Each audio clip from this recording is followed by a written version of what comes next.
তো হ্যালো বন্ধুরা, সবাই কেমন আছেন? আশা করি সবাই ভালো আছেন। আমরা আজকে কথা বলবো হামস্টার নিয়ে।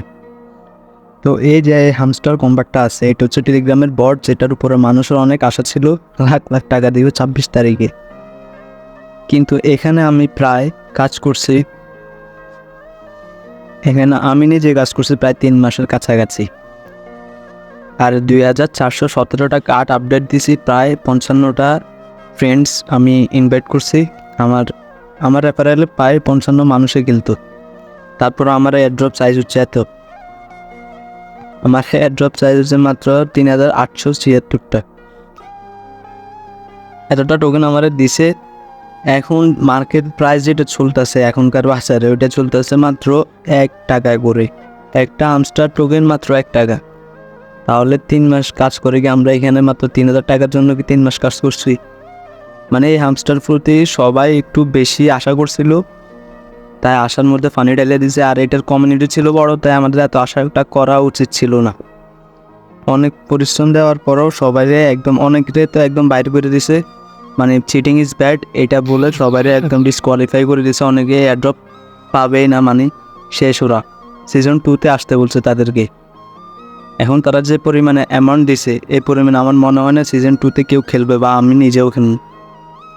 এখানে তারা শুধু ছাবিটার মাধ্যমে আমি 1800 টাকা কয়েন পাইছি। এখন যারা বট ইউজ করে ছাবি নিছে, ওইটার জন্য কাউকে চিটিং ইজ ব্যাড দেওয়া হয় নাই। অন্য কোনো ইস্যুর কারণে আপনারা চিটিং ইজ ব্যাড দেওয়া হয়েছে। হ্যাঁ, এটা সত্যি, কারণ ছাবিটা আমি নিজেও বট দিয়ে ইউজ করে নিছি। আমি মাত্র 100টার মতো ছাবি গেম খেলে নিছি। আর মোট আমার ছিল 690টা ছাবি।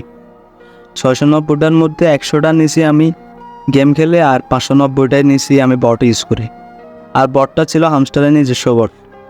হ্যাঁ, আপনারা ঠিক শুনতেছেন, বটটা ছিল এই হামস্টারের নিজস্ব বট। কারণ আমি যদি কোনো কিছু একটা বানাই, ধরেন আমার প্রোডাক্ট হচ্ছে একটা শার্ট বানাইলাম, শার্টটা বানায় আমি বললাম যে এখানে একটা কাগজের নোট দিবে, কাগজের নোটে লেখা থাকবে 17, বা যেটাই থাকুক, আমি যে সেট করে রাখবো যে কাগজের নোটে এটা লেখা থাকবে। তখন ওই কাগজটা দিলে আপনি গেঞ্জিটা বিক্রি করবেন। এখন অন্য কোনো কাগজ এনে যদি এখানে আমার দেওয়া হয়, অবশ্যই আমি গেঞ্জিটা বিক্রি করবো না বা শার্টটা বিক্রি করবো না। তাহলে হামস্টার কিন্তু অ্যাকসেপ্ট করছে। তাদের যে বটের যে বট জেনারেট দিয়ে আমরা কোডটা নিয়েছিলাম, ওই কোডটা হামস্টার অ্যাকসেপ্ট করছে। তারপর আমরা কি জেনারেট করতে পারছি, দ্যাটস ওয়াই ওই কীর কারণে সে জানতে পারছে কে কে চিট করছে, কে কে করে নাই। তাই বেশিরভাগ পোলাপাইনরে এখান থেকে ডিসকোয়ালিফাই করে দিচ্ছে। আর আমাদেরকে করে নাই, কারণ আমরা কিস যখন জেনারেট করছি, আমরা প্রত্যেকটা কিস 10 মিনিট 15 মিনিট পর পর বসাইছি। আর আদার্স যারা ইউজাররা আছে, তারা একসাথে 4টা 5টা 6টা যা পারতো, একসাথে 1 মিনিটের ভিতরে 6-7টা যা পারতো দিয়ে দিত। তাই খুব সহজে যখন স্ন্যাপশটটা নেওয়া হয়েছে, তখন ক্যাচ করে ফেলছে যে এরা ফুল চিটার।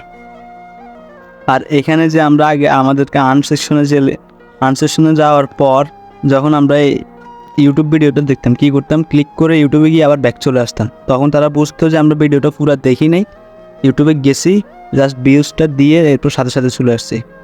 ওই কারণে অনেকের পয়েন্ট অনেক কমছে। পার্সোনালি আমার নিজেরও অনেক পয়েন্ট কমছে। এখন তারা সিজন 2 স্টার্ট করতে যেতেছে, এয়ারড্রপ দিছে আমাদেরকে একদম, মানে কী কম।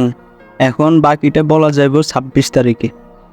26 তারিখ আসলে তারপর বলা যাবে হামস্টার আমাদেরকে আসলে কত টাকা দিছে। এখন আপাতত আমাদের যা করার দরকার তা হচ্ছে তাদের টুইটার, ইনস্টাগ্রাম, টেলিগ্রাম, যে মনে করেন যত রকম সোশ্যাল মিডিয়া আছে সবগুলোর কমেন্ট সেকশনে, পোস্ট সেকশনে গিয়ে আমাদের একটাই লিখতে হবে #বয়কট হামস্টার।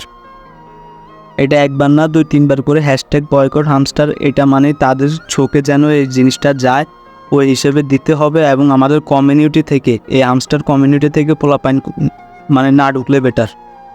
এই হামস্টার কমিউনিটি না ঢুকে যদি তারা কমিউনিটির সংখ্যা বা ইউজার্স কমাইতে পারে, তখন তারা বুঝবে তারা আসলে কী করছে। তখন যদি তারা কিছু একটা দেয় বা ব্যাক করে কিছু, তাহলে আমরা সবাই আবার এই কমিউনিটিতে জয়েন করতে আসব। এর আগে আমরা এখানে আর জয়েন করব না, এটাই শেষ, এটাই এখানে শেষ। হামস্টার নিয়ে আমরা কোনো কথাবার্তা বলতে চাই না। বাকি ফলাফল 26 তারিখে দেখা যাবে। আশা করি বুঝতে পারছি। আপাতত হামস্টার #বয়কট হামস্টার।